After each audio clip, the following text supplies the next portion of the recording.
Hello everyone, welcome to my channel. So today we'll do the activity 16.7 given in the NCERT Science book of grade 8, and so let's get started. In this activity we are going to learn whether the sunlight is white or colored. क्योंकि हमें जो है sunlight white दिखती है, लेकिन ये कई बार जब रिफ्लेक्ट हो जाती है तो हमें ये मल्टीपल कलर्स दिखते हैं. ये ऐसा क्यों होता है, यही सब जानेंगे हम इस एक्टिविटी 16.7 में. इसमें आपको क्या करना है, you are suppose to get a plane mirror of suitable size. आपको एक प्लेन मिरर लेना है. Now place it in a bowl as shown in figure 16.13.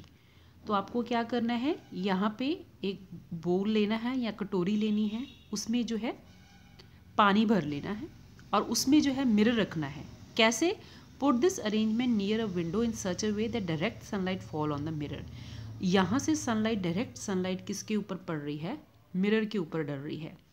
Now adjust the position of the bowl so that the reflected light from the mirror fall on a wall.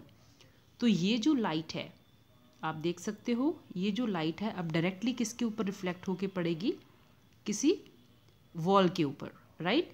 Now adjust the position of the bowl so that the reflected light from the mirror fall on a wall. If the wall is not white fix a sheet of white paper on it. तो अगर आपके पास white colour की दीवार नहीं है तो आप जो है इसके ऊपर शीट फिक्स कर सकते हैं या वाइट पेपर की शीट फिक्स कर सकते हैं. Now what you will observe is reflected light will be seen to have many colours. जैसे कि आपको इस कटोरी में जो है ये पैटर्न दिख रहा है, जैसे कि वो लाइट जो है कटोरी से जो है पास होके आ रही है, right. So it is passing from the water and then it is falling on this wall. Now reflected light will have be seen to have many colors. जैसे आप देख सकते हैं इस पिक्चर में बहुत सारे कलर्स बने हैं लेकिन कटोरी की ही शेप है. How can you explain this? The mirror and water form a prism. ये मिरर और वाटर क्या बनाएंगे, एक प्रिज्म बना देंगे. तो उससे क्या होगा, this break up the light into its colour.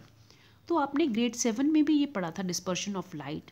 जब हम लाइट इंसिडेंट रे इसके ऊपर डालते हैं प्रिज्म के ऊपर, तो ये क्या करती है, लाइट 7 कलर में स्प्लिट हो जाती है, जिसको हमने नाम दिया था VIBGYOR, VIBGGYOR, right. Violet, indigo, blue, green, yellow, orange, red. तो यहाँ पे हमने लाइट कौन से कलर की इंसिडेंट रे थी हमारी, वाइट कलर की, लेकिन जब जब प्रिज्म से बाहर आती है तो ये 7 रंग में स्प्लिट हो जाती है. इसी splitting of light into its colour, इस वाइट लाइट का डिफरेंट कलर्स में स्प्लिट हो जाना, इनटू 7 कलर्स में स्प्लिट हो जाना, this is known as dispersion of light. Dispersion of light का प्रैक्टिकल फार्मूला, जो प्रैक्टिकल चीज़ हम कहाँ पे देख सकते हैं, रेनबो की फॉर्मेशन में. So rainbow is a natural phenomenon showing dispersion. वहाँ पे क्या होता है, जैसे ही सनलाइट जो है आती है तो हमारे जो हैं कुछ बहुत सारे वाटर ड्रॉपलेट्स हैं जो एयर में सस्पेंडेड रह जाते हैं. वहाँ पे जो इंसिडेंस रे जो है जब डलती है तो वो क्या करती है, लाइट को स्प्लिट करती जाती है. तो इसकी वजह से ही जो है हमें आसमान में जब बरसात होती है उसके बाद जो है इंद्रधनुष दिखने को मिलता है. The main phenomenon here is dispersion of light. So why do we see the rainfall? So it is because of the dispersion of the light. I hope this activity is clear to you. Thank you so much for watching.